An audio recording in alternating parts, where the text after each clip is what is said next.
Alors, on va prendre Ézéchiel. On va prendre Ézéchiel, Ézéchiel au chapitre 3. Ézéchiel au chapitre 3, à partir du verset premier. Alors, on est en train on est toujours au niveau de la parole, toujours la parole, l'oreille, et on est comme en train de voir différentes facettes, d'accord, de cette même vérité, de cette même réalité, d'accord? Si les choses devaient se résumer en un principe, c'est un Dieu qui parle et un homme qui entend, d'accord? Voilà, c'est vraiment, voilà, Dieu est en fait sa parole, donc naturellement, en face, bah, il y a une oreille qui entend, écoute, écoute, écoute. Et c'est là, hein, la réalité là dans l'esprit. Hein, dans la réalité de l'esprit, d'accord, il y a une réalité des messages, il y a une réalité de paroles. Hein. J'ai donné l'exemple des fréquences radio. Hein. Il y a des ondes qui circulent, il y a des messages, il y a des communications permanentes, d'accord. C'est le monde des esprits. Hein. Il y a des messages, il y a des paroles. Et donc naturellement, les récepteurs, d'accord, que nous sommes, c'est vraiment voilà notre oreille, notre compréhension de ces paroles-là, notre entendement de ces paroles-là. Alors, ce qu'on a vu là avec Ézéchiel, hein, ce qu'on voit avec Ézéchiel ici au chapitre 3, donc à partir du verset premier, Ézéchiel 3:1, Ézéchiel 3:1. Donc, il me dit, fils de l'homme, mange ce que tu trouves, mange ce rouleau. Hein, d'autres versions disent mange ce livre, d'accord, hein, et va parle à la maison d'Israël. Donc, euh, vous voyez ici que euh, Dieu dit à Ézéchiel de manger ce livre. Alors certains diront oui, euh, certains diront pardon que c'est une expression, voilà, c'est en fait une image, mais étrangement au verset 2, Ézéchiel dit j'ouvris la bouche et il me fit manger ce livre. D'accord? Donc là, on est bien dans une réalité, bien sûr, spirituelle. Je pense pas qu'Ézéchiel s'est mis voilà, commencer à manger un livre physique, d'accord, du papier au genou, des parchemins. Hein? Et il y a quelque chose de spirituel ici. Et ce que j'étais en train de dire, on est en train de toucher à l'invisible, hein, d'accord? Donc voilà, on est en train de toucher à l'invisible. Et dans l'invisible, tu peux manger, d'accord, la parole. Tu peux manger, d'accord, des paroles. Hein, Jésus le dira encore, il touchera à cette vérité de l'esprit. Hein, il dira, l'homme se nourrira pas de pain seulement, mais de toute parole qui sort de la bouche de Dieu. D'accord? L'homme se nourrira pas seulement de pain, mais de toute parole qui sort de la bouche de Dieu. D'accord? Donc là, on a donc un homme, d'accord, un être humain qui mange un livre, qui mange un livre. Il dit, j'ouvris la bouche et il me fit manger ce livre. Donc on est en train de te dire que tu peux manger des paroles. D'accord? Les paroles se mangent. Mais à mettre de manière pratique, qu'est-ce que ça signifie? C'est là le point. C'est là le point. Vous voyez, là, on a une vérité spirituelle. C'est comme un rêve. Tu te retrouves à rêver que tu manges, tu vois, tu es en train de manger un livre, ou tu vois, on est en train de te faire manger une nourriture, et tu te réveilles, t'es pas bien, etc. Tu vois, il y a une vérité spirituelle. Il y a une vérité spirituelle. Vous retrouvez ici le même principe aussi que des nourritures envoûtées. Hein. Ceux qui connaissent ces choses-là, hein, ces nourritures envoûtées. Hein. Qu'est-ce que c'est exactement? C'est tout simplement en fait une nourriture à laquelle on a affecté une mauvaise parole. Alléluia. C'est une nourriture à laquelle on a affecté une mauvaise parole. Ce qui fait que physiquement, quand tu manges cette nourriture, la nourriture physiquement va dans ton ventre physique, mais la parole, la malédiction, la mauvaise parole qu'on a affectée à cette nourriture, bah, va dans ton ventre spirituel, tu vois. Voilà. C'est comme ça que tu peux manger une malédiction. Tu peux manger une mauvaise parole. Donc, il y a des gens qui pratiquent ces choses-là, hein, dans la sorcellerie de différentes cultures. Pour ceux qui savent, hein, les nourritures envoûtées. Hein, voilà. Est-ce que ça va jusque-là? Est-ce qu'on peut évoluer? Donc de la même manière aussi, toi aussi, tu as ta nourriture. Hein, c'est ça le principe même de la Sainte Seine. Tu vois, on y touchera aussi. Vous voyez? Donc, premièrement, d'accord, premièrement, c'est, vous voyez, dans l'invisible, la parole est donc nourriture. Tu comprends? La parole est nourriture. Ça veut dire l'acte physique de manger, d'accord? L'acte physique de manger n'est que l'apparence. C'est que l'apparence. C'est le visible. Mais l'invisible, d'accord? C'est l'acte d'écouter. Écoute attentivement, s'il te plaît. Hein. Voilà comment on mange une parole. Regarde. Il dit au verset 2, j'ouvris la bouche et il me fit manger ce rouleau. Et ensuite, au verset 3, regardez ce qu'il dit. Il me dit, fils de l'homme. Hein, il me dit, fils de l'homme, nourris ton cœur et remplis tes entrailles de ce livre que je te donne. Vous voyez? Il dit, je le mangeais et il fut dans ma bouche doux comme du miel. Vous voyez un peu ça? Il me dit, fils de l'homme, nourris ton ventre et remplis tes entrailles de ce rouleau que je te donne. Donc clairement, Ézéchiel là est en train de manger un livre. Il est en train de remplir, non seulement il le mange, mais il est en train de remplir son ventre. Voilà, il est en train de remplir son ventre. Il remplit ses entrailles de ce livre-là. Tu vois? Donc non seulement manger des paroles, mais tu peux aussi te remplir de paroles. Alléluia. Tu peux te remplir de paroles. Gloire à Jésus. Hein, que la parole de Christ habite richement en vous, que vous en soyez remplis. Hein, c'est Colossiens 3,16. Tu vois? Donc, tu peux être rempli de paroles de colère. Tu peux être rempli de paroles d'amertume. Et les paroles dont tu es rempli, hein, c'est les paroles que dont tu te remplis. Donc, la nourriture dont tu te remplis, c'est l'esprit dont tu te remplis. Hein, Jésus a dit, mes paroles sont esprit. Tu vois? Donc la nourriture que tu manges, alléluia, la nourriture que tu manges, c'est l'esprit avec lequel tu communies. La nourriture que tu manges, c'est l'esprit avec lequel tu communies. Les paroles dont tu te remplis, c'est l'esprit dont tu te remplis. Alors maintenant, Abel, comment tu peux faire cette connexion entre manger et écouter? Il y a beaucoup de connexions. Mais on va en prendre une particulièrement, c'est Job. Job chapitre 34. Job chapitre 34, à partir du verset 2 et 3. D'accord? Donc là, grâce à ce texte-là, on va avoir le dévoilement, d'accord, de ce qu'est manger en esprit. D'accord? Manger. Donc regardez ce qui est dit.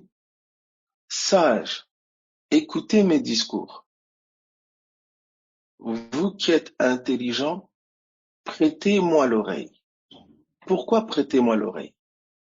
Car l'oreille discerne les paroles, comme le palais savoure les aliments.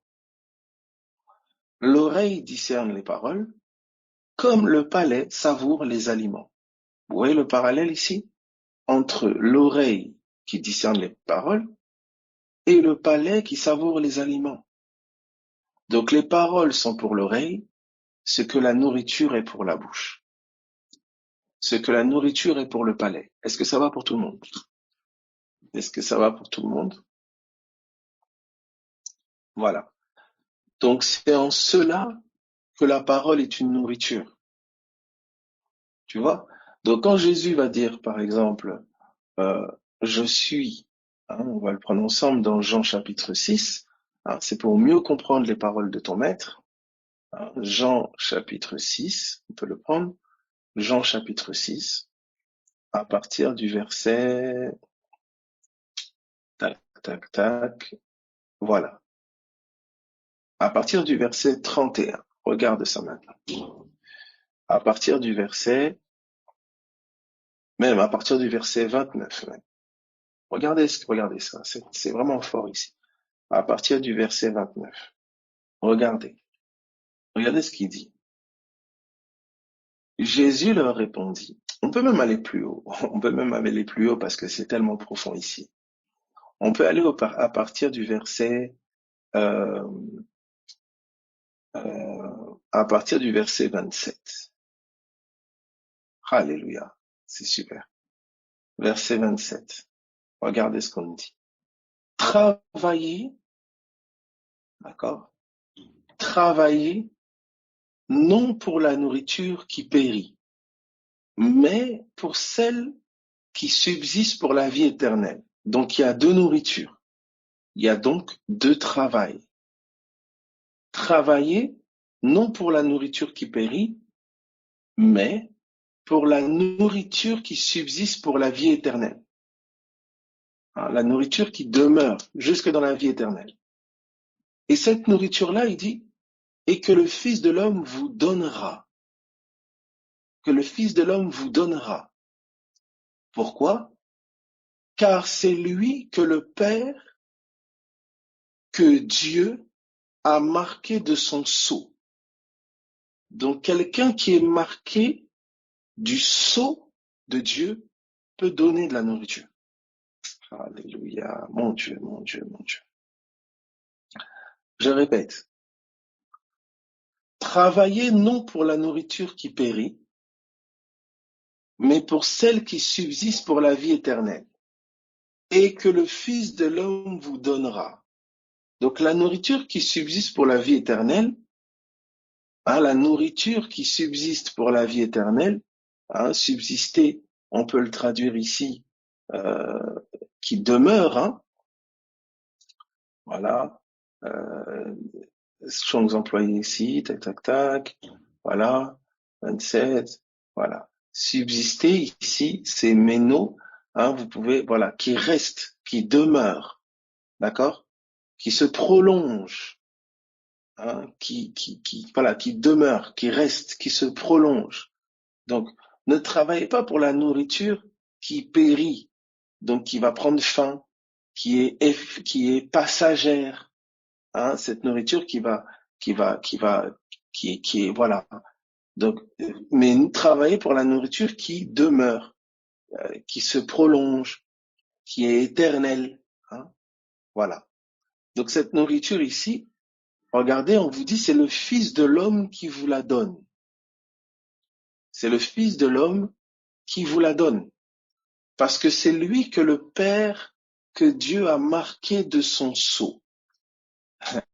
Donc celui qui est marqué du sceau, alléluia, peut donner à manger. Alléluia. Gloire à Jésus. Voilà. Vous allez voir le sceau de Dieu, le Saint-Esprit. Saint-Esprit.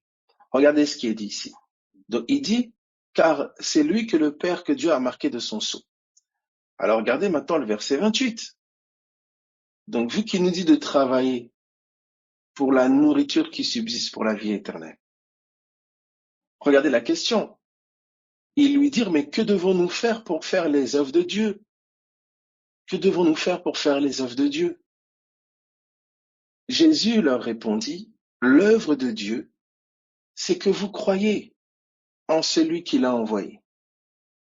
L'œuvre de Dieu, c'est que vous croyez en celui qui l'a envoyé.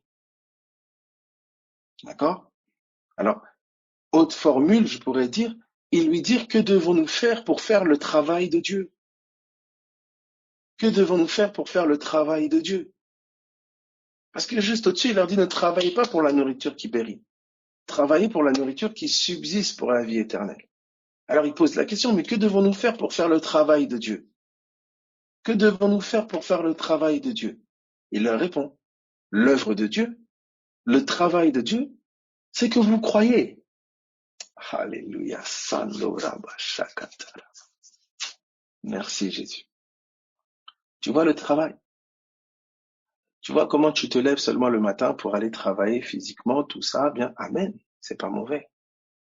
Mais il y a un autre travail. C'est le travail de Dieu en toi. Et c'est la foi. Alléluia.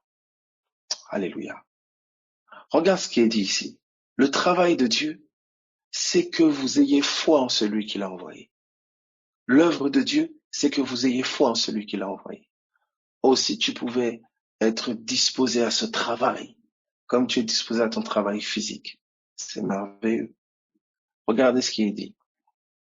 Au verset 30, il dit, mais quel miracle fais-tu, lui dirent-ils, afin que nous le voyions et que nous croyions en toi? Que fais-tu? Quel miracle tu fais afin que nous voyions et que nous croyions en toi? Quel miracle tu fais? Et alors, il cite une référence. Verset 31. Nos pères ont mangé la manne dans le désert. Selon ce qui est écrit, il leur donna le pain du ciel à manger. Oui, ils ont la référence, hein. Ils citent. Mais oui, ils ont mangé la manne dans le désert. Hein.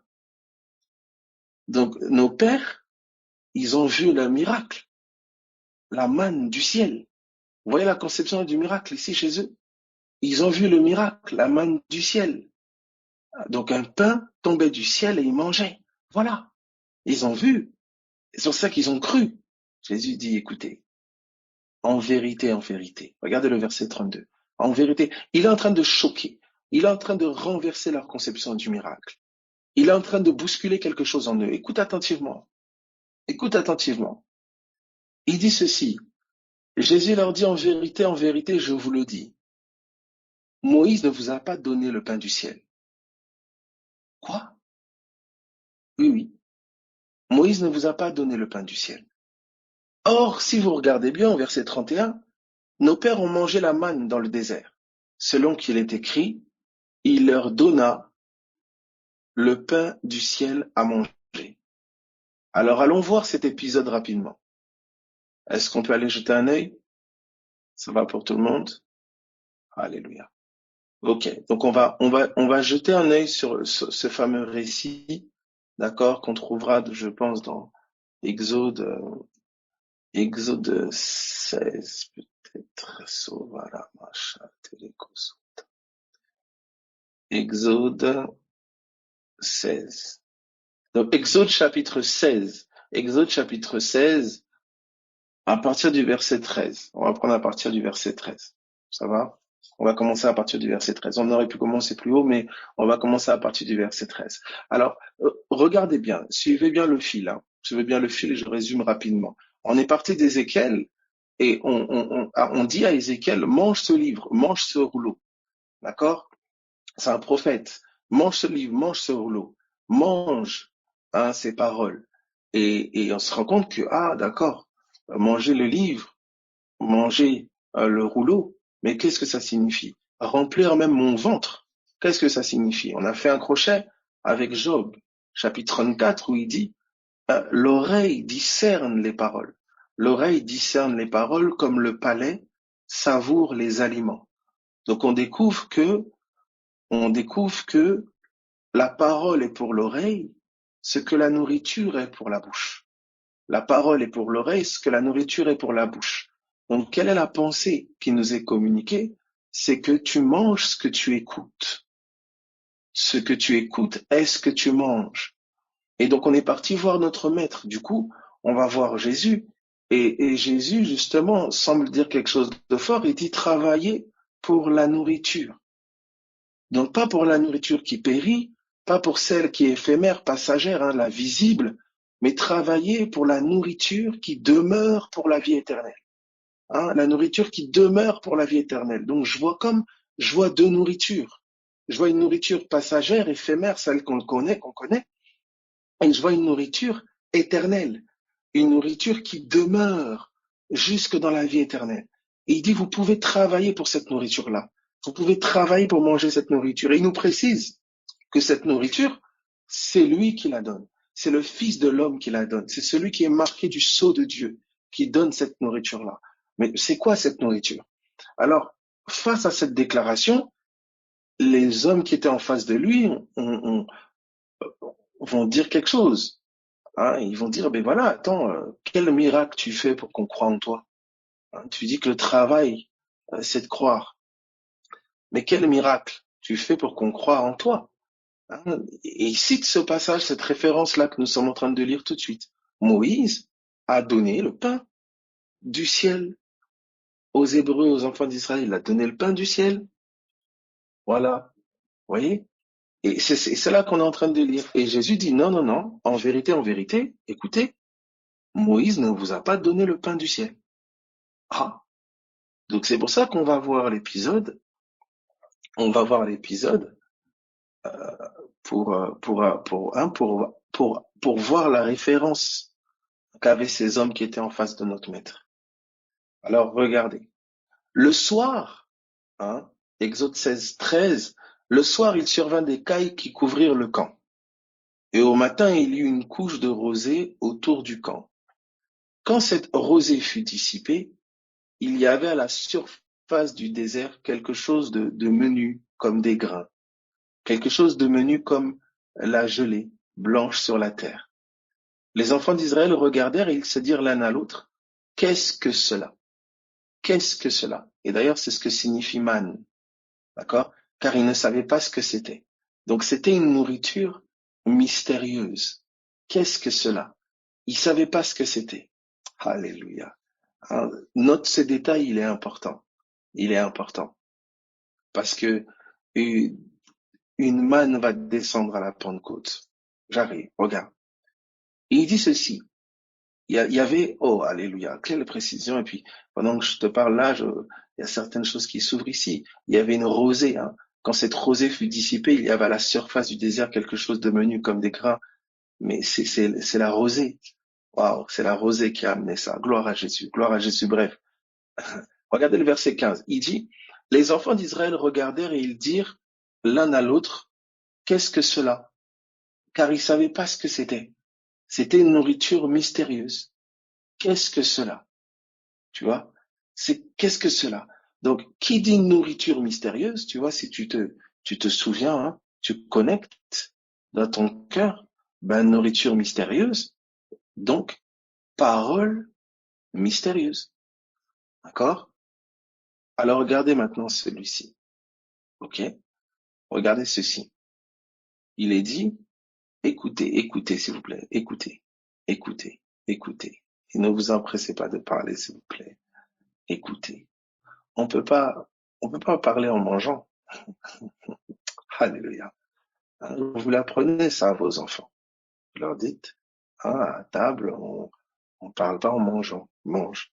Tu peux pas mettre la nourriture dans ta bouche et en même temps faire sortir des mots. Amen. Gloire à Jésus. Alléluia. Alléluia. Alors regardez s'il vous plaît. Regardez s'il vous plaît. Que nous soyons les premiers enfants à obéir à notre Père qui nous dit de manger. Alléluia.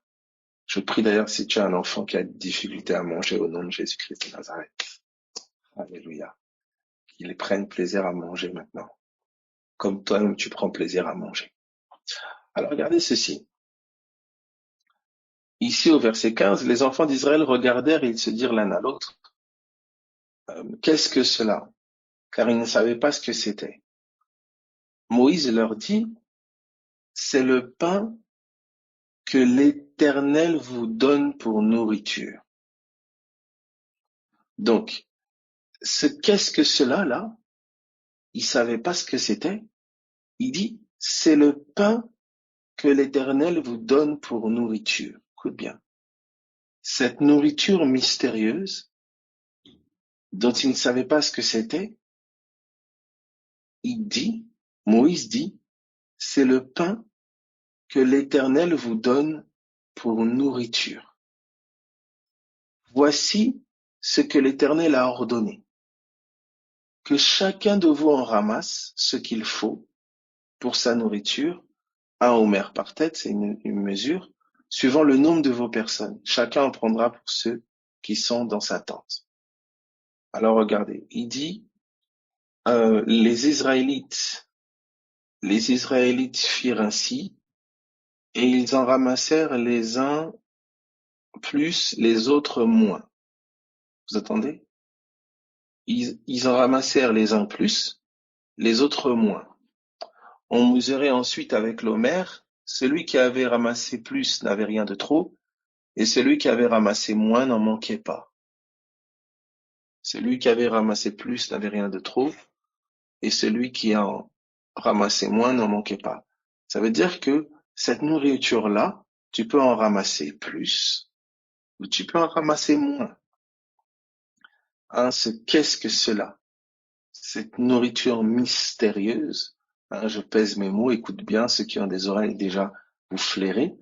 Cette nourriture mystérieuse, tu peux en ramasser beaucoup ou tu peux en ramasser moins. Regarde maintenant ce qui est dit. Il est dit ceci. Donc nous sommes en train de parler de nourriture. Hein, on est en train de parler de nourriture. Et là, il semblerait que Dieu, dans l'Ancien Testament, ait fait tomber du ciel une nourriture qui était mystérieuse. Une nourriture qui était mystérieuse. Est-ce que ça va pour tout le monde? Alors voici, regardez ce qui est dit. On continue, tac, tac, tac, voilà. Alors, regardez, Moïse, voilà, trop passé, je vais directement au verset, voilà, à la fin du verset 18, car chacun ramassait ce qu'il fallait pour sa nourriture. Chacun ramassait ce qu'il fallait pour sa nourriture. Moïse leur dit que personne n'en laisse jusqu'au matin. Que personne n'en laisse jusqu'au matin. Ils n'écoutèrent pas Moïse et il y eut des gens qui en laissèrent jusqu'au matin. Mais il s'y mit des vers et cela devint infect. Il s'y mit des vers et cela devint infect. Moïse fut irrité contre ces gens. Tous les matins, chacun ramassait ce qu'il fallait pour sa nourriture, et quand venait la chaleur du soleil, cela fondait. Tous les matins, chacun ramassait ce qu'il fallait pour sa nourriture, et quand venait la chaleur du soleil, cela fondait. Tout ça, il y a tellement de choses là-dedans, mais pour nous restons juste pour l'instant sur la nourriture. Ça va? Nous restons juste sur la nourriture. Alors voici, regardez la suite. Il dit, le 6e jour, ils ramassèrent une quantité double de nourriture. D'accord? Le 6e jour, ils ramassent une quantité double. Tous les principaux de l'assemblée vinrent le rapporter à Moïse, et Moïse leur dit, c'est ce que l'Éternel a ordonné. Demain est le jour du repos, le Shabbat, consacré à l'Éternel. Faites cuire ce que vous avez à faire cuire. Faites bouillir ce que vous avez à faire bouillir, et mettez en réserve jusqu'au matin tout ce qu'il restera.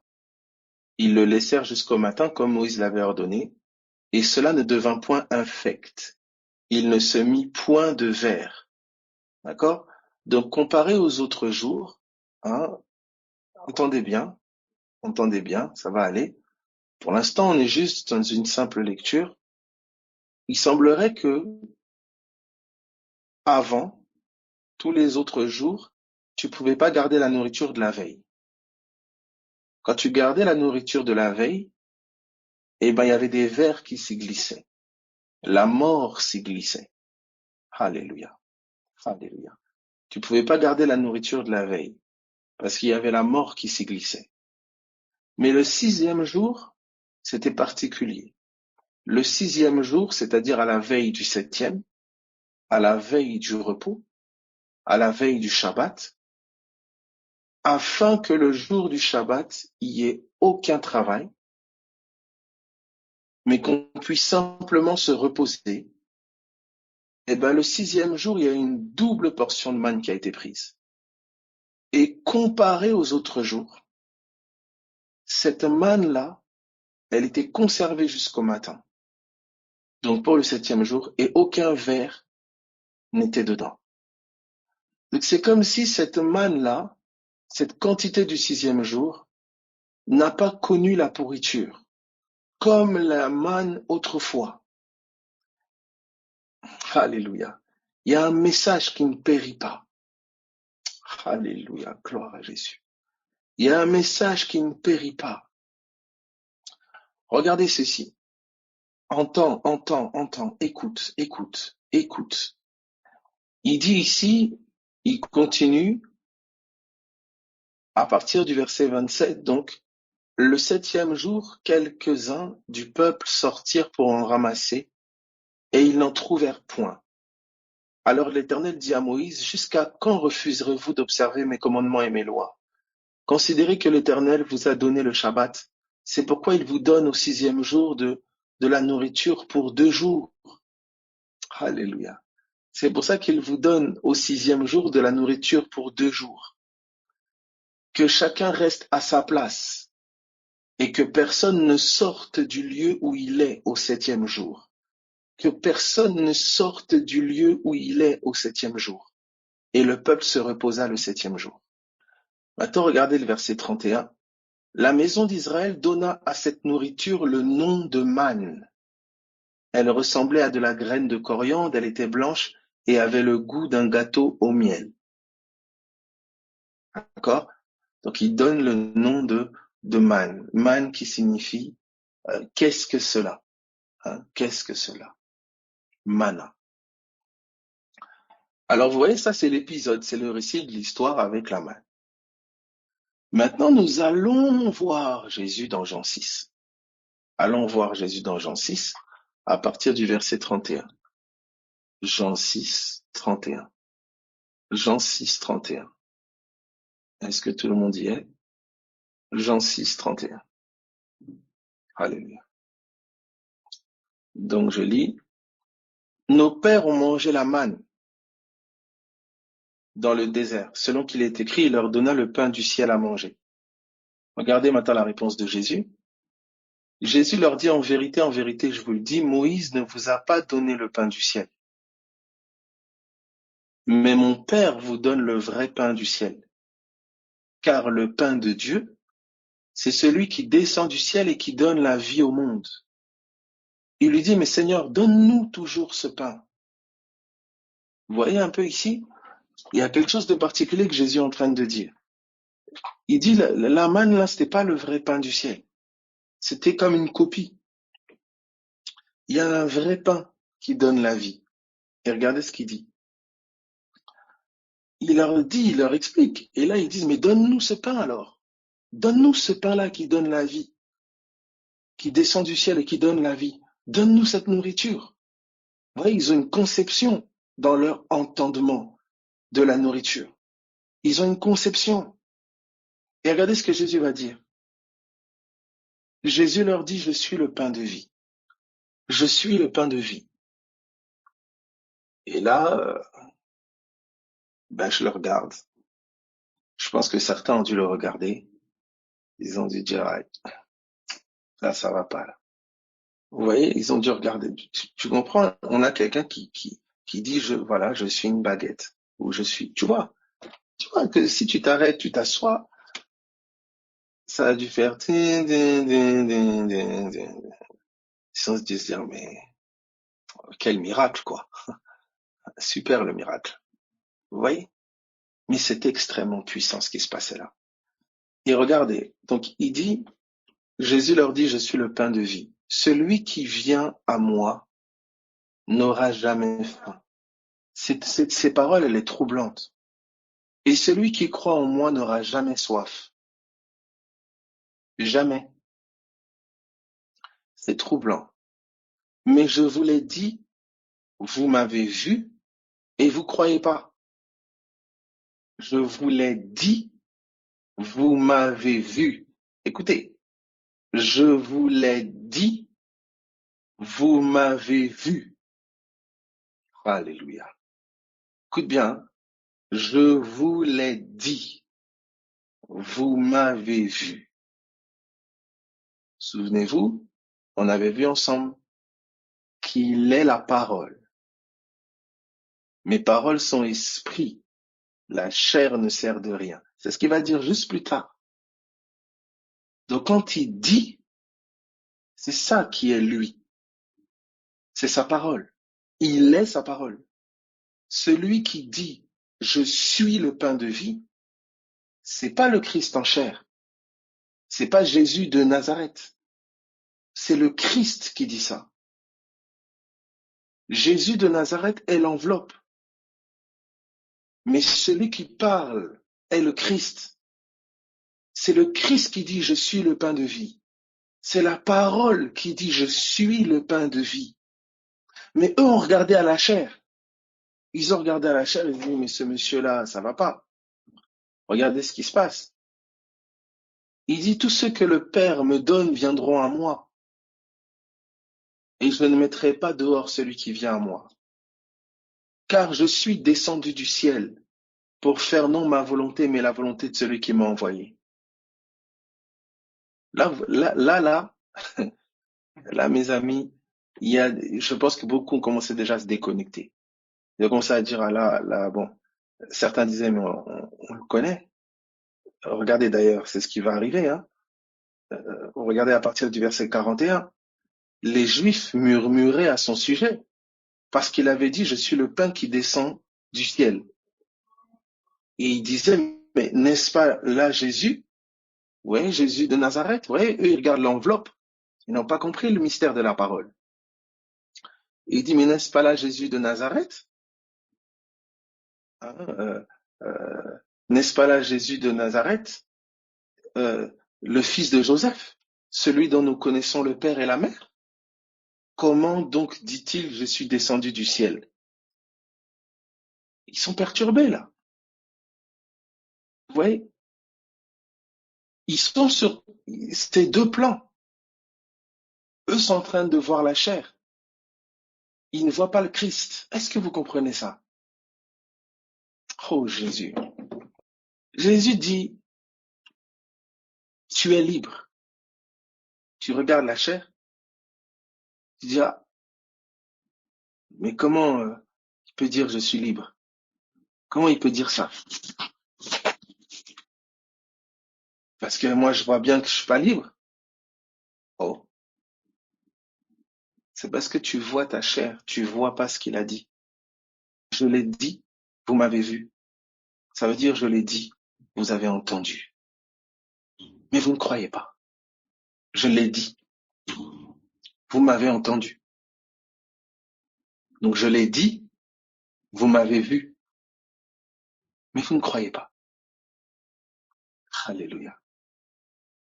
Qu'est-ce que voir pour toi? Si Dieu te fait entendre, ce qu'il te fait entendre, c'est ce qu'il met devant tes yeux. Donc tu peux regarder à ce qu'il a dit, ou tu peux regarder à ce que tu vis. Tu peux regarder à ce qu'il a dit, ou tu peux regarder à la circonstance. Tu vois ce qui est dit ici? Ils sont troublés, et ça crée des murmures. Quand je ne comprends pas, je murmure. Vous voyez? Comme Israël dans le désert, des murmures. Regardez ce qui va se passer. Les Juifs murmuraient à son sujet parce qu'il avait dit, je suis le pain qui est descendu du ciel. Et il disait, mais n'est-ce pas là Jésus, le fils de Joseph, celui dont nous connaissons le père et la mère? Comment donc dit-il, je suis descendu du ciel? Jésus leur répondit, ne murmurez pas entre vous. Ne murmurez pas. Nul ne peut venir à moi si le Père qui m'a envoyé ne l'attire. Ça veut dire, tu peux pas comprendre si ça ne t'est pas donné. Cette parole est salutaire. Elle est guérison, elle est délivrance pour eux. Mais parce que leur entendement ne l'a pas saisi, ils n'ont pas compris. C'est des murmures, c'est des critiques, c'est des plaintes, au lieu d'être des louanges. Parce que le pain qu'ils ont demandé, il y avait là plus que la manne que Moïse a donnée. Il y avait là le vrai pain. Mais ils s'attendaient à un pain physique, comme tu t'attends premièrement à une guérison physique, comme tu t'attends premièrement à une délivrance physique, comme tu t'attends premièrement à du physique, physique, physique, comme eux ici. Et tu manques d'apprécier sa présence, sa parole, qui est ta guérison, qui est ta liberté. Ça fait si longtemps que je suis avec vous et vous ne m'avez toujours pas discerné.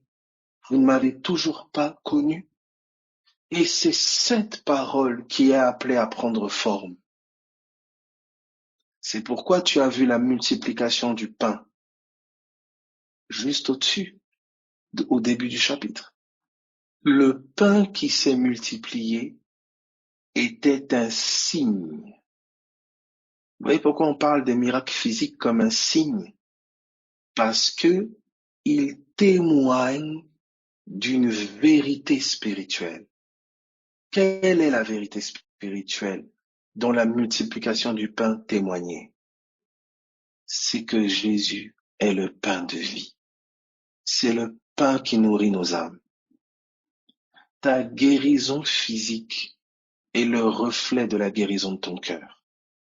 Ta guérison, c'est Jésus. Quand tu dis je suis guéri, c'est pas en ayant les yeux sur tes symptômes, c'est en ayant l'oreille sur sa parole. Tu as, tu l'as lui. Il est ta rédemption. Il est ta délivrance. Il est ta guérison. Il est le Fils pour toi. Il est le pain de vie. Il est tout. Donc tu vois que ta confession n'est pas basée en ayant les yeux sur les faits. C'est comme ça quand tu comprends pas ça, quand on te dit par ces meurtrissures tu es guéri, tu as du mal à dire ça. Tu as du mal à t'approprier ça. Parce que tu vois la guérison seulement physique, les symptômes physiques, alors que ta guérison, c'est lui. C'est lui. Parce que ton premier corps, c'est ton entendement, c'est ton cœur. Et le signe miraculeux dans ta chair, c'est le témoignage de ce que Jésus est pour toi dans l'esprit, ce qu'il est pour toi dans ton cœur. C'est pour ça que tu peux maintenant le confesser. Tu peux le dire. Tu es ma guérison. Tu es ma délivrance. Tu peux le dire avec un entendement qui a compris. Alléluia. Regarde ceci maintenant. Est-ce qu'on peut évoluer? Je suis au verset 47. Est-ce que ça va? Je suis au verset 47. En vérité, je vous le dis, celui qui croit en moi a la vie éternelle. Je suis le pain de vie. Je suis le pain de vie. Vous savez, là, quelqu'un qui dit ça dans notre temps, c'est le mystère ici de la scène, la Sainte Seine, le pain que vous rompez, hein, c'est parce que vous êtes une pâte nouvelle. Tel il est, tel vous êtes. Vous êtes du pain. C'est pour ça le pain qui est rompu, chaque morceau, c'est chaque membre du corps. C'est pour ça que la vraie Sainte Seine, c'est la communion, c'est l'unité du corps. C'est le pain que vous incarnez, c'est vous le pain. Donc regarde ce qui est dit ici, on aura l'occasion d'y entrer. Regarde maintenant ici, quelqu'un qui te dit dans notre temps, je suis du pain. Tu vas l'interner, tu vas le faire. D'ailleurs, si ton enfant ou un proche à toi commence à dire ça, je suis du pain, ça va pas aller. S'il commence à te dire je viens du ciel, non, essaye de t'arrêter avec ton entendement autrefois charnel et tout ça. Quelqu'un vient, tu le connais, vous avez grandi ensemble, il te dit je viens du ciel. Moi, bon, par la grâce, bon, nous avons des fois, on est un peu taquin. Euh, Moi, j'allais m'asseoir, j'allais commencer par regarder autour de nous si je suis le seul à t'avoir entendu. J'allais te conseiller d'éviter de dire ce genre de choses. Et puis, si tu te lèves, si je suis sûr, tu vois là, imagine, tu te lèves en confirmant davantage, mais je te dis, je suis le pain. Je viens du ciel. Là, j'aurais commencé à m'éloigner petit à petit. J'aurais pris mon téléphone. Oh, Seigneur. J'aurais appelé ta famille. Mon Dieu. Tu vois ici? Voilà. Et pour te dire, regarde pour te dire que c'est pas, Jésus l'a vécu à une mesure. Prends avec moi Marc. Marc 3, à partir du verset 20. Marc 3, verset 20. Les parents, donc verset 20, la foule s'assembla de nouveau, en sorte qu'ils ne pouvaient pas même prendre leur repas. Hein, la foule, elle s'assemble de nouveau et voilà, elle ne pouvait même pas prendre le repas. Et au verset 21, les parents de Jésus ayant appris ce qui se passait, vinrent pour se saisir de lui, car ils disaient, il est hors de sens. Je répète, les parents de Jésus ayant appris ce qui se passait, vinrent pour se saisir de lui, car ils disaient, il est hors de sens. Alors, verset 22, hein, les parents, ils sont mignons. Les pharisiens, eux, les scribes, verset 22, ils vont plus loin. Les scribes qui étaient descendus de Jérusalem dirent, il est possédé. Comme grave. Oh Jésus. Oh Seigneur. Vous voyez le manque de discernement, ce que ça fait. Entre les uns qui croient que c'est un fantôme qui marche sur l'eau. Entre les autres qui pensent qu'il est possédé. Vous vous rendez compte? Vous savez, souvent on lit comme ça, on se dit, oui, mais si on avait été là, si j'avais été là, moi j'aurais pas pensé comme... Mon ami, ça se trouve, tu penses ça aujourd'hui. Hein. Tu as écouté certaines choses et parfois tu as dit, oh, c'est satanique, c'est démoniaque, ces trucs-là, ces enseignements, oh là là. Vous voyez la position de la religion? Il est possédé. Et ils vont loin. Hein. Il est possédé de Belzébul, c'est par le prince des démons qu'il chasse les démons. C'est quelque chose. Hein. Vous voyez? Donc on a des parents qui pensaient qu'il était hors de sens. On a la religion qui pensait qu'il était possédé. C'est pas facile. Notre Jésus. Ok. Donc il y a des choses qui ne doivent pas t'étonner. Maintenant, écoute bien, on n'a pas dit qu'il faut que tu commences à faire le fou ou la folle, puis tu fais des trucs bizarres et quand on te dit possédé, tu dis oh je suis comme Jésus. Écoute-moi bien. Écoute-moi attentivement, mon ami. I et mon ami I. E. Ce n'est pas un ticket pour faire n'importe quoi là. Non. C'est en marchant pieusement en Jésus, sans vouloir provoquer, sans être dans des ailes amères, sans vouloir chercher à convertir premièrement les gens, mais simplement en vivant Christ. Ce sont des choses que tu vas voir. Des gens qui ne te comprendront pas.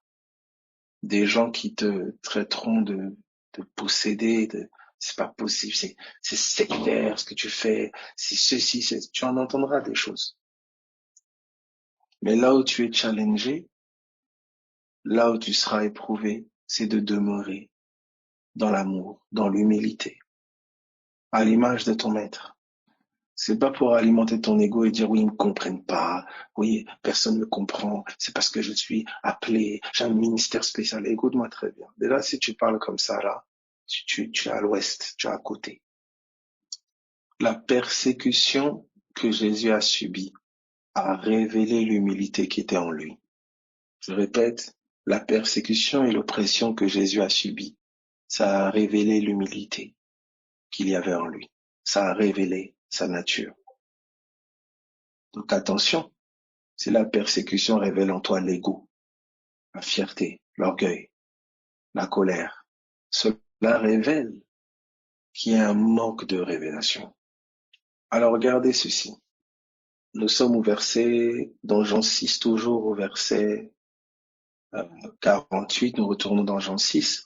Alors c'était tout simplement pour dire, voyez, ici, en vérité, je vous le dis, hein, ce monsieur qui dit je suis du pain hein, et qui dit je viens du ciel, voilà, ceux qui ne discernaient pas, ceux qui ne comprenaient pas, eh ben, accusaient. condamnés, crucifiés. S'ils avaient connu la sagesse de Dieu, qui est une folie en fait, ils n'auraient pas crucifié le Seigneur de gloire. C'est fou de pouvoir penser que tu puisses crucifier ton salut, qu'une parole t'est donnée pour te libérer de ta situation, pour sauver ton foyer, sauver ton âme.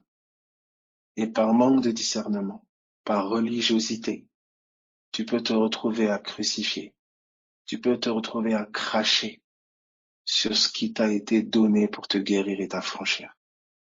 C'est quelque chose. Hein. Qui fait ça? C'est l'ennemi. Il obscurcit notre entendement. Il obscurcit notre intelligence afin que nous ne voyions pas briller la splendeur de l'évangile. Afin que nous ne voyions pas briller la gloire qui est attachée à cette œuvre merveilleuse que Jésus a accomplie. L'ennemi fait un travail d'aveuglement. Il fait un travail d'assourdissement.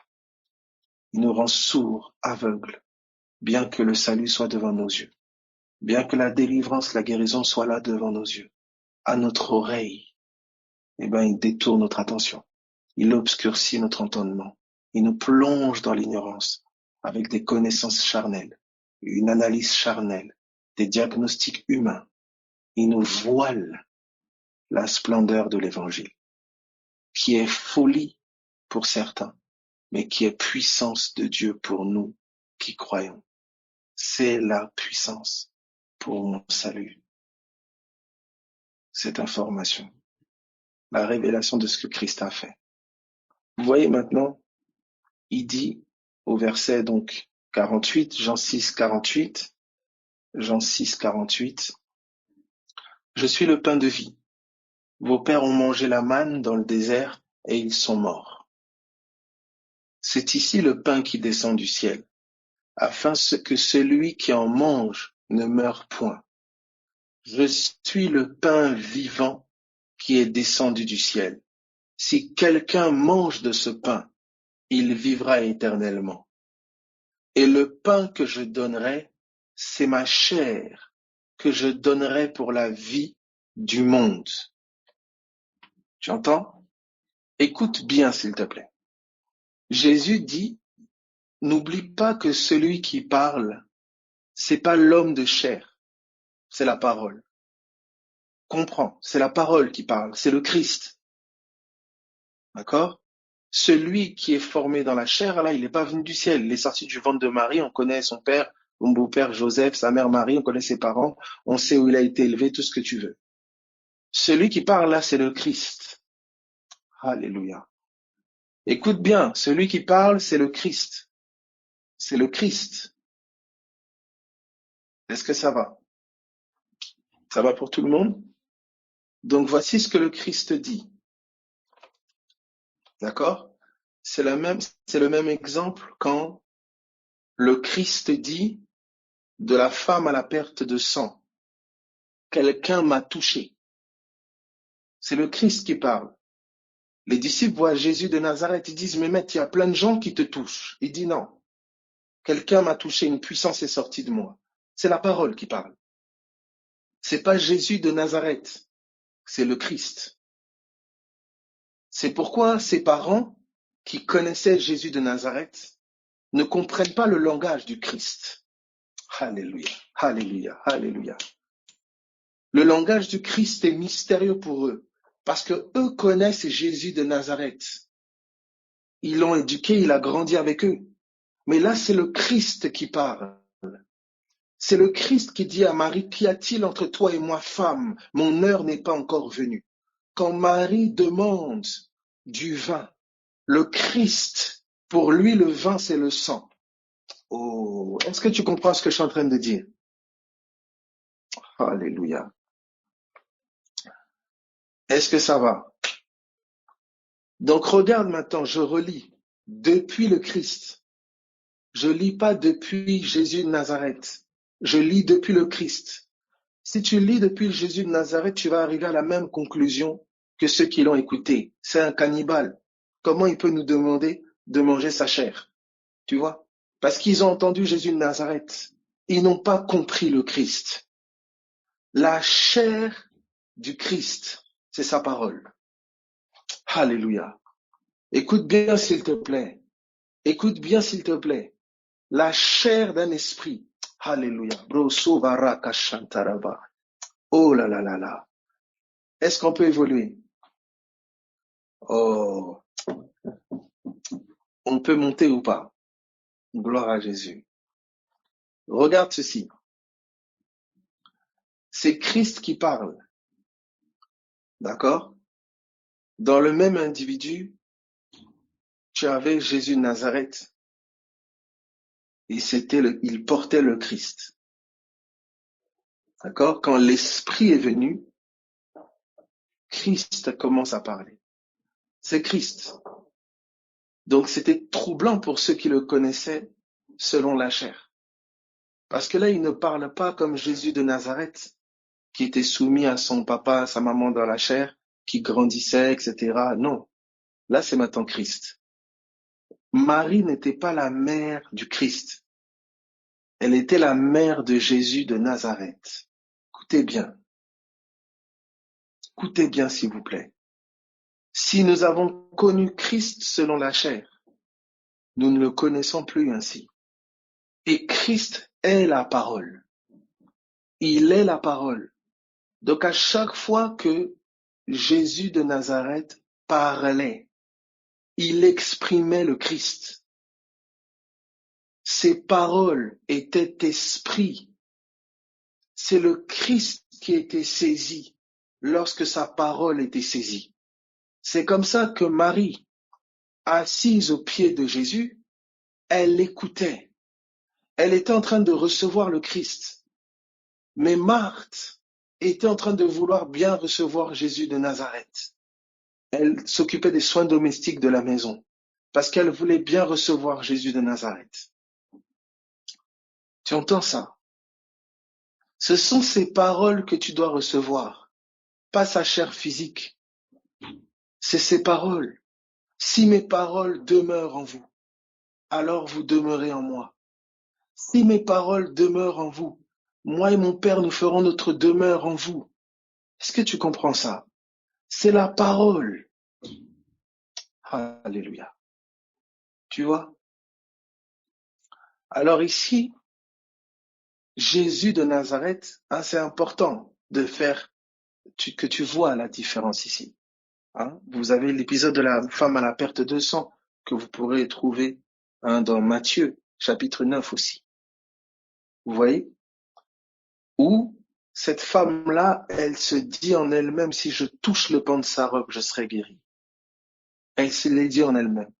Elle est allée, elle a touché, elle a été guérie. Et là, l'homme que nous voyons, Jésus de Nazareth, dit, quelqu'un m'a touché. Et les disciples disent, mais maître, il y a plein de gens qui te touchent parce qu'eux voient Jésus de Nazareth. Mais cette femme-là a touché le Christ. Comment elle a touché le Christ? C'est en adhérant, en comprenant qu'elle pouvait être guérie. Parce que c'est le Christ qui guérit, qui est la guérison. Elle s'est dit en elle-même, si je touche le pan de sa robe, Christ est sa parole.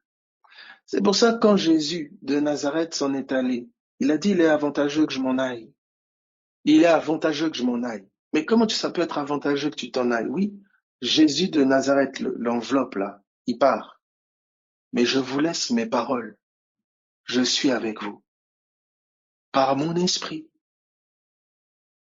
Tu es avec Jésus en étant avec ses paroles. Tu es avec le Christ. Tu comprends la communion, la scène. Manger, c'est pas manger d'abord du pain, boire du vin. C'est manger ses paroles. C'est écouter ses paroles. C'est là la vraie scène. C'est là le vrai repas. Et il dit, quand vous faites cela, vous faites ceci en mémoire de moi. Nous nous rappelons l'œuvre de la croix. Voici ce que nous devons écouter. Voici ce que nous devons nous rappeler. Ce que Christ a fait à Golgotha. Ce que Christ a enduré. Le Christ qui est ressuscité. Le vivant. Voici ce que nous devons écouter. Ces paroles-là, c'est lui-même. Vous voyez ça? Alors regarde. Ici, il est en train de dire, regarde. Donc, c'est le Christ qui dit, je suis le pain de vie. Jésus de Nazareth n'est pas une baguette, non. Parce que dans l'invisible, la parole, le Christ peut être du pain. Le Christ peut être de l'eau. Le Christ peut être une échelle. C'est pour ça que quand il a dit à Nathanaël, tu verras désormais les anges de Dieu monter et descendre sur le Fils de l'homme. Les anges de Dieu monter et descendre, mais c'est comme la vision de Jacob avec l'échelle. Le Christ peut être une échelle. Le Christ peut être ta guérison. Le Christ peut être ton pain. Le Christ peut être ta sagesse. Vous avez tout pleinement en lui. C'est Christ. Christ égale sa parole. Ce qu'il te dit. Si vous demeurez dans ce que vous avez entendu, alors vous demeurez dans le Fils et dans le Père. C'est ce qu'il a dit. Dans ce que vous avez entendu. Mais souvent, les épreuves nous font détourner notre oreille de ce que nous avons entendu. Nous prêtons l'oreille à une multitude de choses et ainsi, nous nous agrippons à une multitude d'esprits. Car l'esprit que je saisis, c'est la parole à laquelle je prête l'oreille. Regarde maintenant ici. Je poursuis et termine sur cela. Il dit verset 52, là-dessus, je peux prendre même à partir du verset 51, je suis le pain vivant. Christ parle, qui est descendu du ciel. Christ parle. Hein, c'est pour ça que Christ, entrant dans le monde, dit, tu m'as formé un corps. Alléluia. Tu m'as donné une forme. Alléluia. Pour faire, ô Dieu, ta volonté. Le Christ a pris forme humaine. Alléluia. Tu entends? Mais cette enveloppe, cette forme, c'était pas la seule forme.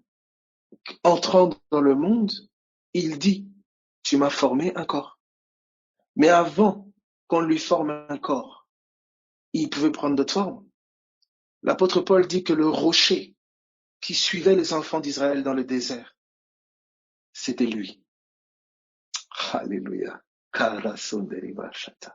Tu entends ça? Il peut prendre la forme de ta guérison. Il peut prendre la forme de ta délivrance. Il peut prendre la forme de ta victoire. Il peut prendre la forme de ton apaisement, de ta consolation. Il peut prendre la forme de l'espace que tu lui donnes. Il peut prendre la forme. Pour faire la volonté du Père, il a pris la forme de la chair. Alléluia. Regarde maintenant ceci. Je suis le pain vivant qui est descendu du ciel. Si quelqu'un mange de ce pain, il vivra éternellement. Et le pain que je donnerai, c'est ma chair. La chair de Christ. Tu entends ça? La chair de Christ. Il dit, c'est ma chair que je donnerai pour la vie du monde. Tu entends? C'est ma chair que je donnerai pour la vie du monde. Écoute bien. C'est l'esprit qui parle, c'est Christ qui parle. Suis très attentivement. Au-delà de la chair, là, physique, il y a une chair dans l'invisible qui a été donnée. Écoute bien, s'il te plaît. Là-dessus, les Juifs disputaient entre eux, disaient, comment peut-il nous donner sa chair à manger? Vous voyez? Vous voyez? Ils entendent Jésus de Nazareth. Comment peut-il nous donner sa chair à manger? Jésus leur dit en vérité, je vous le dis, si vous ne mangez la chair du Fils de l'homme et si vous ne buvez son sang, vous n'avez point la vie en vous-même. Waouh, là c'est terrible. Vous voyez, on est sur deux plans là. Oh là là. Tu t'imagines si tu comprends ça humainement, tu peux commencer, tu sors, tu tues quelqu'un, ça c'est du cannibalisme. Et c'est comme ça que eux l'ont entendu d'ailleurs. C'est comme ça que Satan le fait entendre à certaines personnes. Et c'est ça qui donne des œuvres démoniaques. Quand l'intelligence est obscurcie, vous allez voir les cas psychiatriques, les cas, écoutez bien, les cas psychiatriques, les cas de folie, les cas que vous pouvez soulever tous, écoutez bien, ce sont des interprètes démoniaques, c'est-à-dire des anges, qui font appliquer à quelqu'un la chose au niveau le plus inférieur. Quelqu'un, par exemple, qui mange des malédictions, ça peut vous donner dans la chair quelqu'un qui mange ses excréments. Quelqu'un qui culpabilise, ça veut dire dont les paroles sont comme des épées qui blessent son âme. Il est accusé, culpabilisé. Eh ben, ça peut donner quelqu'un qui se mutile. Au nom de Jésus, le monde invisible est d'abord le monde de la parole. Ce que vous voyez dans le visible a sa racine dans l'invisible. Vous voyez ici, vous avez Jésus de Nazareth, c'est Christ qui parle. Il dit, mangez ma chair, buvez mon sang. Si ici, vous avez un entendement obscurci, comme ceux qui sont en train de l'écouter là, ben vous dites, comment peut-il nous donner sa chair à manger? C'est du cannibalisme. Parce que l'entendement est obscurci. Ça veut dire il y a un appel à appliquer en bas ce qui est censé se vivre en haut. Il y a comme une application charnelle de ce qui se passe dans le spirituel.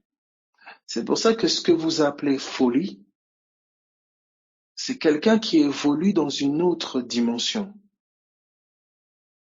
On l'a emprisonné, un esprit l'a mis dans un autre entendement, dans une autre dimension. Ce qui fait que sa perception est pervertie. Ce qu'il fait, ce qu'elle fait est réel dans la dimension dans laquelle elle se trouve, il se trouve. Il faut la parole de vérité, la parole de vie pour le sortir de là, de cette prison-là. Jésus-Christ est vivant. Regardez ceci.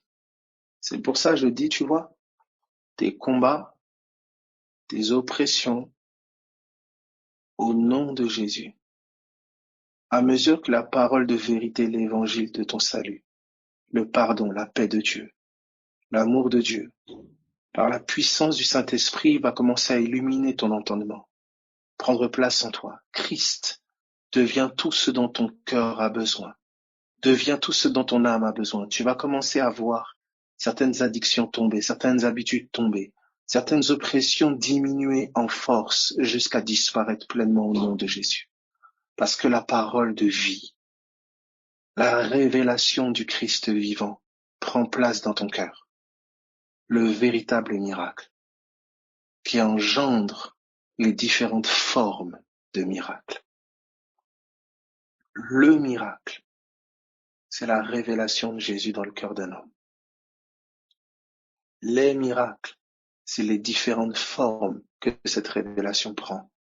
Guérison, délivrance, restauration, addiction qui tombe, etc. Nous avons recherché la forme en méprisant le fond. Sa parole, sa parole. Gloire à Jésus. Alors regardez, il dit du coup au verset, voilà, comment peut-il nous donner sa chair à manger? Au verset 54, voilà, car ma chair est une nourriture. Verset 56, celui qui mange ma chair et qui boit mon sang demeure en moi. Celui qui mange ma chair et qui boit mon sang demeure en moi.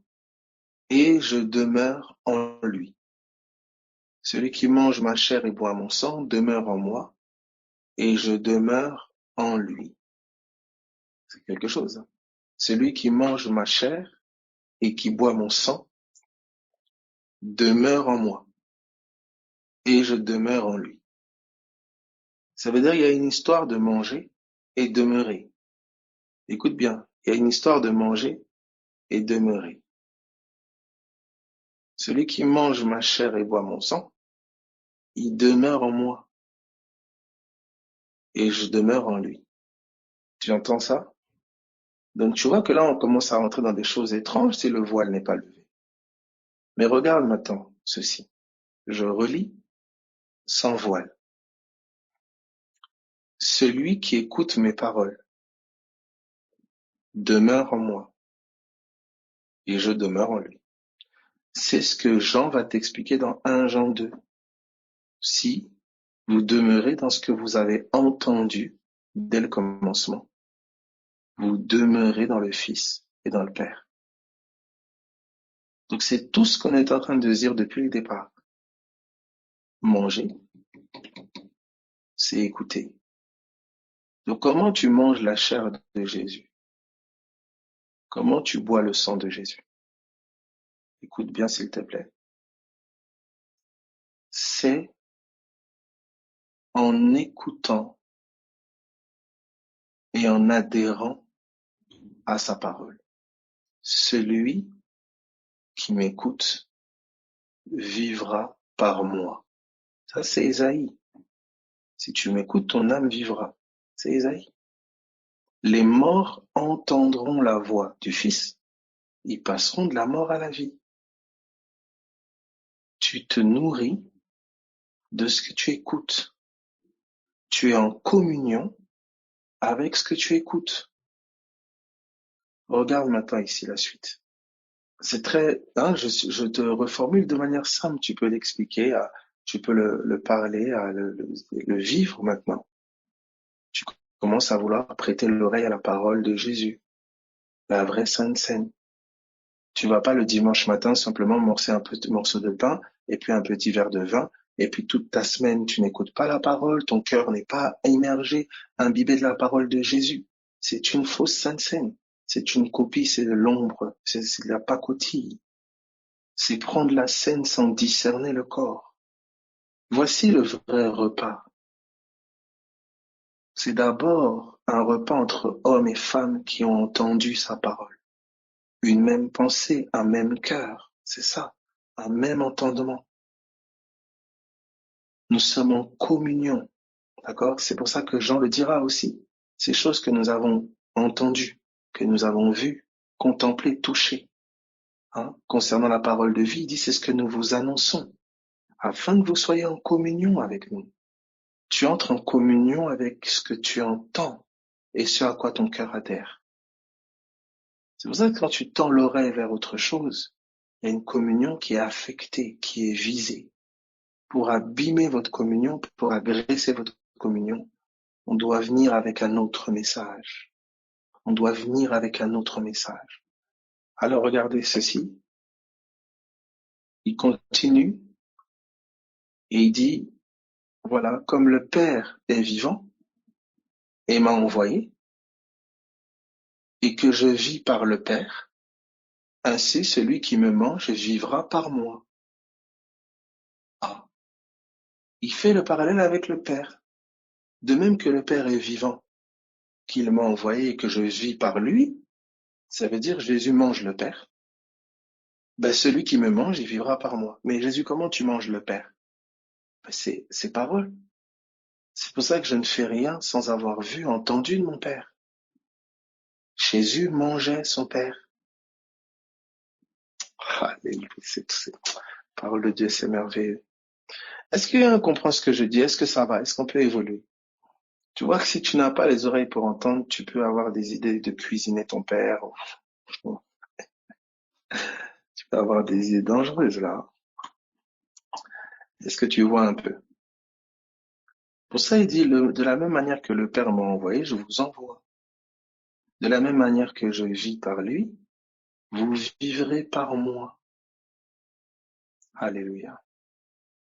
Comme le Père qui est vivant m'a envoyé, et que je vis par le Père, ainsi celui qui me mange vivra par moi. Celui qui me mange vivra par moi. C'est ici le pain qui est descendu du ciel. Il n'en est pas comme de vos pères qui ont mangé la manne et qui sont morts. Celui qui mange ce pain vivra éternellement. Vous voyez? Il fait la comparaison entre la manne et lui. Il nous révèle en fait que c'était lui la vraie manne. C'est lui la vraie nourriture. C'est lui le vrai pain. Vous voyez maintenant le verset 59? Jésus dit ces choses dans la synagogue, enseignant à Capernaum. Donc c'était l'enseignement. L'enseignement, c'était la révélation de qui il était. Voilà l'enseignement de Jésus. Plusieurs de ses disciples, après l'avoir entendu, dirent, mais cette parole est dure, qui peut l'écouter? Cette parole est dure, vous entendez? Qui peut l'écouter? Qui peut manger ça? Ce qu'ils ne comprennent pas. Cette parole est dure. Jésus, sachant en lui-même que ses disciples murmuraient à ce sujet, leur dit, cela vous scandalise-t-il? Et si vous voyez le Fils de l'homme monter où il était auparavant, il dit, écoutez les gars, comme il voyait que les disciples étaient tourmentés, là, troublés, il leur dit, écoutez, c'est l'esprit qui vivifie, c'est l'esprit qui donne la vie. Celui qui me mange vivra par moi. C'est l'esprit qui donne la vie. C'est pas la chair. La chair ne sert de rien. Ma chair, elle peut rien pour vous. Les paroles que je vous ai dites, elles sont esprit. Alléluia. Oh, c'est merveilleux. Seigneur Jésus. Vous comprenez ça? Est-ce que vous voyez la couleur ici? Oh, c'est tellement merveilleux. Vous voyez, il expliqua à ses disciples. Il dit, mais les gars, quand même. Il dit, c'est l'esprit qui donne la vie. C'est l'esprit. La chair, elle ne peut rien. La chair, elle ne sert de rien. C'est l'esprit qui donne la vie. Les paroles que je vous ai dites, elles sont esprit et vie. Mais il en est parmi vous quelques-uns qui ne croient pas, qui n'adhèrent pas. Vous voyez? Ils écoutaient, mais ils n'adhéraient pas. Ils ne digéraient pas. Ils écoutaient, mais ils ne digéraient pas. Ils ne comprenaient pas. Et regardez ce qui se passe. Jésus savait dès le commencement qui étaient ceux qui croyaient, point, et qui était celui qui le livrerait. Et il ajouta, c'est pourquoi je vous ai dit que nul ne peut venir à moi si le Père, si cela ne lui a été donné par le Père. Vous voyez? Ça doit m'être donné. Comment voulez-vous que je comprenne que c'est pas sa chair physique? Comment voulez-vous que je comprenne certaines choses? Je peux pas. Il me dit de manger le rouleau. Je fais un rêve, on me dit, mange ce rouleau. Je me vois rêver en train de, on abuse peut-être de moi. Je rêve que, je ne sais pas, je vois une trompette. Je rêve que, tout ça là, je comprends pas. Il faut que ça me soit donné. C'est un message. Je vois cette circonstance qui se présente et qui se répète. Toujours la même qui se répète. Des fois, c'est exagéré. Le même type de rencontre. J'ai tendance à dire, mais j'ai la poisse, c'est pas possible. J'ai pas de chance. C'est toujours à moi que ça arrive. Non. C'est un message qui te poursuit. C'est un message qui te poursuit. Tu vis un combat spirituel. C'est un message qui te poursuit. L'ennemi te donne de vivre de manière cyclique les mêmes choses. Parce qu'il veut te persuader d'un message. Il veut te persuader d'un mensonge. Et la seule arme qui peut résister à ces mensonges, c'est la parole de vie.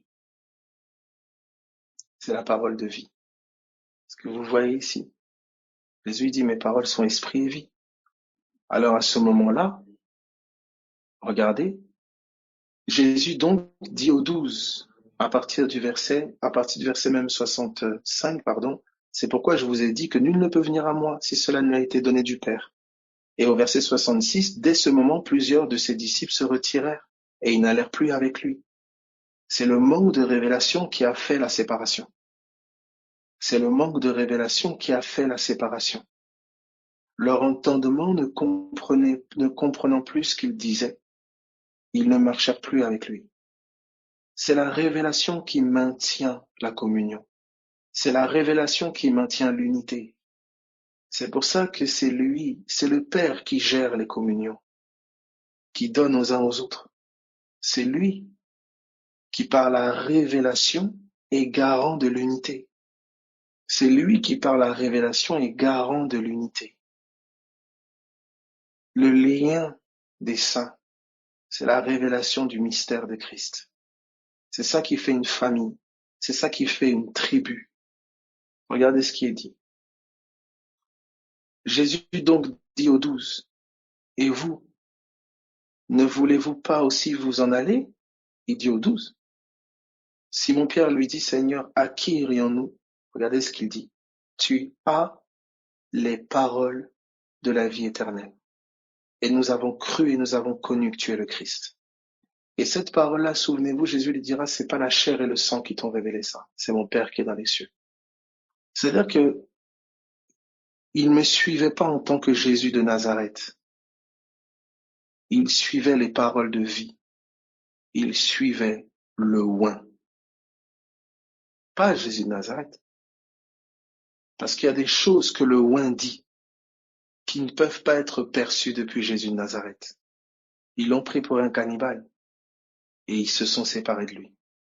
Ce qui maintient l'unité de l'Église, c'est que nous ne nous connaissons plus selon la chair, mais selon le message qui nous habite, selon la parole qui nous habite. Ne plus connaître quelqu'un selon la chair, c'est connaître quelqu'un selon la parole qui l'habite. Alléluia. Donc dis-moi ce que tu manges, je te dirai qui tu es. Tu es ce que tu manges, tu vis par ce que tu manges dans l'esprit. Donc tu vis par ce que tu écoutes. Est-ce que ça va pour tout le monde? On va s'arrêter là. Est-ce que ça va pour tout le monde? Alléluia. Donc tu vas voir, même tu vas au travail, pour ceux qui reprennent, etc., ou même de ton quotidien, tu vas voir la place essentielle de l'écoute. Et quand tu entends les gens parler, tu entends ce qu'ils écoutent, c'est terrible, c'est terrible. Surtout quand c'est des avis médicaux, surtout quand c'est des discours des hommes, c'est terrible. C'est terrible comment le cœur est prompt à tendre l'oreille vers une autre voix. Des fois, la pression est tellement violente. Vous voyez, comme sur la barque, les disciples tendent l'oreille vers le messager de mort qui était derrière la tempête, alors que leur Jésus avait dit passons de l'autre bord. Le passons de l'autre bord, c'était pas le passons de l'autre bord de Jésus de Nazareth, c'était le passons de l'autre bord du Christ. Et parce que le Christ a parlé, Jésus de Nazareth a dormi. Ta chair peut se reposer, elle n'a plus rien à faire là où l'Esprit a parlé, là où l'Esprit est en action. C'est pour ça que l'Évangile marque la fin des œuvres de la chair, parce que les œuvres de l'Esprit prennent le devant. C'est les œuvres de la parole. C'est les œuvres de la parole. Je glisserai ça plus tard. La loi de l'Esprit de vie. Mes paroles sont esprit et vie. La loi de l'Esprit de vie m'a libéré de la loi du péché et de la mort, qui est où? Dans mes membres. Il y a deux lois qui se confrontent. Une loi qui est dans tes paroles et une loi qui est dans tes membres. Alléluia. Ça, on y touchera, les amis. Alléluia. Gloire à Jésus. Soyez bénis, soyez fortifiés, soyez encouragés. Passez une excellente journée au nom de Jésus. Que tout ce qui est en train de faire obstacle, tout message étranger qui est en train de se présenter à ton cœur au nom de Jésus, que ce soit repoussé par son esprit. Sois fortifié là où tu es. Que le Seigneur soit ta consolation, ta guérison et tout ce dont tu as besoin. Au nom de Jésus. Au nom de Jésus. Amen.